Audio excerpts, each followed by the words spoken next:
ہم نے دیکھا جب ان کو ہمارے اوپر مسلط کرنا تھا تو رات کے 12 بجے ہم نے عدالتوں کے دروازے کھلتے دیکھے تھے، ہم نے یہ دیکھا تھا کہ عدالتیں کیسے کھلتی ہیں اور عدالتیں کیسے ان کو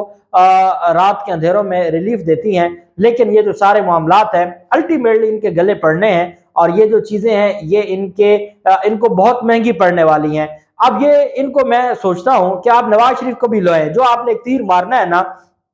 آپ نے شہباز شریف کو ایک اچھا منتظم پوری قوم کو بتایا ہوا تھا، اب آپ نے دیکھ لیا وہ کوئی منتظم نہیں تھے۔ آپ نے کہا کہ اسحاق ڈار معیشت سنبھال سکتا ہے، اسحاق ڈار نے مزید بیڑا غرق کر دیا، معیشت کوئی نہیں سنبھالی۔ اب آپ کو یہ لگتا ہے نا بھئی انقلاب نواز شریف کی وجہ سے رکا ہوا ہے، لے آئے ان کو اور ان کو کہیں کہ پھر وہ بیٹھ جائیں، ان کی نااہلی بھی ختم کر دیں اور کہیں انہیں کہ ملک کے حالات ٹھیک کریں۔ آپ کیوں قوم کو بے وقوف سمجھتے ہیں؟ قوم اب ان چیزوں کو نہیں ماننے والی۔ قوم اب یہ سمجھتی ہے کہ بہت ہو گیا تماشا، انف از انف، اب بہت تماشا ہو گیا اور اب اس تماشے کو ختم ہونا چاہیے۔ اور میں حیران ہوتا ہوں کہ آپ 2024 میں جو لے جائیں گے تو کیا 2024 میں اسی عوام سے نہیں آپ نے لینے ووٹ؟ آپ اس عوام سے کیسے بھاگ سکتے ہیں جس عوام کی آج آپ کو یہ لگتا ہے کہ آپ ووٹ لینے کے قابل نہیں ہے؟ تو پھر مجھے بتائیں کہ آپ 2024 میں کیسے قابل ہو جائیں گے؟ اگر تو آپ کو یہ لگتا ہے کہ آپ ہی حکمرانی میں اور عمران خان کو آپ روکنا چاہتے ہیں یا عمران خان کو آپ ایک کمزور حکومت دوبارہ دلوانا چاہتے ہیں، تو پھر آپ ایک کام کریں، 15 سال کے لیے 20 سال کے لیے آپ کا پورا سیٹ اپ آپ کا ہے نا، پورا سیٹ اپ آپ کا بیٹھا ہے، تو آپ 20 سال کے لیے آئین کو معطل کر دیں اور ملک میں ایمرجنسی نافذ کر دیں اور آپ اپنی حکومت چلائیں، تاکہ ملک میں نہ کوئی احتجاج ہو، نہ جلسہ ہو، نہ دھرنا ہو، نہ کوئی وی لاگ کرے، نہ کوئی سیاست کی بات کرے، نہ کوئی سوشل میڈیا کے اوپر بات کرے، اور پھر آپ اپنے معاملات کو چلائیں۔ لیکن اگر آپ کو یہ لگتا ہے کہ آپ اس طرح کا جو تماشا ہے وہ جاری رکھیں گے، 2024 تک لے کے جائیں گے، تو اس میں نقصان صرف پاکستان کو ہے۔ اور آپ لوگ تو پیسے، آپ کی تو ایک دہاڑی پاکستان کو اتنی مہنگی پڑ رہی ہے،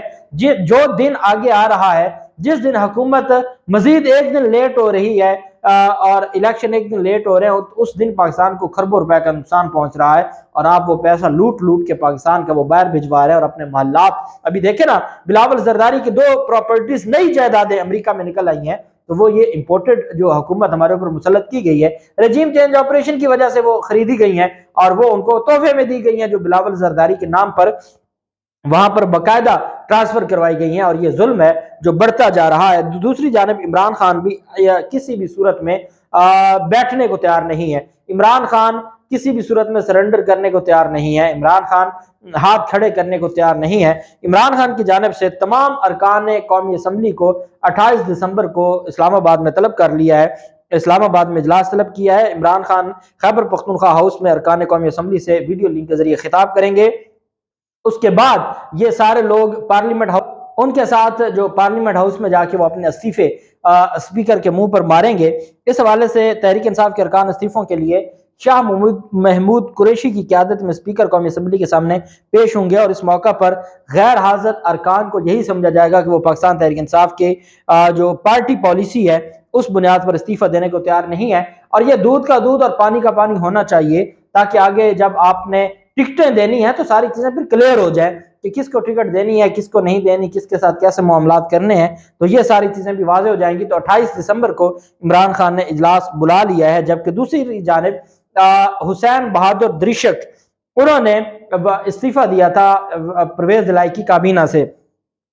میں نے تو اس وقت بھی یہ سوال کھڑا کیا تھا کہ حسین بہادر درشک کو ایسی کون سی ضرورت آن پڑی تھی کہ اگلے دن شام کو عمران خان نے دونوں وزراء اعلیٰ کے ساتھ بیٹھ کر اسمبلی تحلیل کا اعلان کرنا تھا، اور آپ کو ایسی کون سی ضرورت پڑی تھی کہ آپ کی غیرت جاگی اور آپ نے کہا کہ پرویز الہی ہماری بات نہیں سنتے، ہمیں وہ ڈکٹیٹ کرتے ہیں اور وہ ڈکٹیٹر بنے ہوئے ہیں، وہ آپ کی بات کی آپ کی آواز نہیں سنتے، اور آپ نے استعفیٰ دے دیا تھا، جس استعفے کا فائدہ اٹھایا گورنر پنجاب نے، اور گورنر پنجاب نے اس کا لکھا کہ جی ایک جو وزیر ہے پی ٹی آئی کا، اس نے استعفیٰ دے دیا اور انہوں نے عدم اعتماد کا اظہار کیا ہے وزیر اعلیٰ پر، اور کہا ہے کہ وزیر اعلیٰ نے زیادتی کیا یا وزیر اعلیٰ کا جو رویہ ہے وہ درست نہیں ہے۔ اس بنیاد پر گورنر نے ایک نوٹیفکیشن 19 دسمبر کو جاری کر دیا۔ اب یہ 2 ہی باتیں ہو سکتی ہیں، ہم نے دیکھا کہ جب فوج کی جانب سے تھوڑا سا سخت لہجہ رکھا گیا پی ڈی ایم کے ساتھ، تو اعظم نذیر تارڑ کو عہدے سے ہٹا دیا گیا تھا، جنہوں نے کانفرنس میں جن کی موجودگی میں فوج مخالف نعرے لگے تھے، اور پھر اس کا استعفیٰ منظور نہیں ہوا تھا چونکہ شہباز شریف اور اعظم نذیر تارڑ ایک ہی پیج پر تھے۔ انہوں نے کہا ٹھیک ہے آپ استعفیٰ دے دیں اور وہ پڑا رہے گا۔ ایک نئے وزیر قانون کا اعلان بھی ہو گیا، اس کے باوجود استعفیٰ منظور نہ ہوا اور بعد میں ان کو دوبارہ ری انسٹیٹ کر دیا گیا، دوبارہ ان کو بحال کر دیا گیا۔ تو یہاں بھی یا تو یہ ہو سکتا ہے کہ پرویز الہی کے حوالے سے یہ جو خبریں سامنے آ رہی ہیں کہ پرویز الہی نہیں چاہتے تھے اسمبلیوں کی تحلیل، اور گورنر کو ایک گراؤنڈ دینے کے لیے کہ وہ یہ کاروائی کریں اور پھر ان کو لاہور ہائی کورٹ سے یہ معاملہ آ جائے، انہوں نے خود استعفیٰ لیا ہے۔ اور چونکہ پاکستان تحریک انصاف کے جو وزراء ہیں تو بہت سارے لوگ ہیں جو آج بھی پرویز الہی سے اپنے مفادات کے لیے بیٹھے ہیں، وہ پولیٹیکلی تو چاہتے ہیں کہ ہم عمران خان کے خلاف نہ جائیں، ان کو پتہ ہے وہ سیاسی طور پر مر جائیں گے، لیکن ہیں تو مفادات پرست ٹولہ ہے، اور اس میں کئی لوگ ہیں جو آج بھی اپنے مفادات کی جنگ لڑ رہے ہیں۔ تو یہ بھی ہو سکتا ہے کہ یہ پرویز الہی اور حسین بہادر دریشک کی آپس میں ایک ملی بھگت سے یہ سارا معاملہ ہوا، اس نے استعفیٰ دیا اور ان کی جانب سے استعفیٰ منظور نہیں کیا گیا، اور آج کہتے ہیں جو اس وقت کہتے ہیں کہ بدتمیزی کی ہے، آج پرویز الہی کہتے ہیں کہ دریشک میرے بیٹے مونس الہی کی طرح ہے اور میں حسین بہادر دریشک کی پرفارمنس بہت اچھی ہے، دریشک کا استعفیٰ میں نے منظور نہیں کیا، وہ بطور صوبائی وزیر اپنی ذمہ داریاں ادا کرتے رہیں گے۔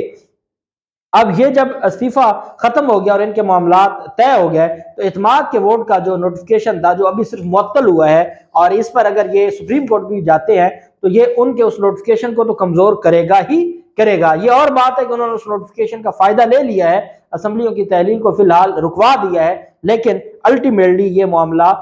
اس نوٹیفیکیشن کو کمزور کرے گا کہ جس وزیر کی بنیاد پر یہ کہا گیا تھا کہ اعتماد نہیں رہا وہ وزیر، اور وہ تو پھر دوبارہ کابینہ میں بیٹھے، اس کا مطلب ہے اعتماد برقرار ہے۔ اس وجہ سے بھی وہ جو کوئی ریزنیبل گراؤنڈ نہیں ہے جس کا آئین پاکستان نے ذکر کیا ہے۔ دیکھتے ہیں کیا ہوتا ہے، جو بھی تفصیلات ہوں گی آپ کے ساتھ شیئر کرتے رہیں گے۔ اللہ پاک پاکستان کامیاب و ناصر ہو۔ بہت شکریہ، اللہ حافظ، پاکستان زندہ باد۔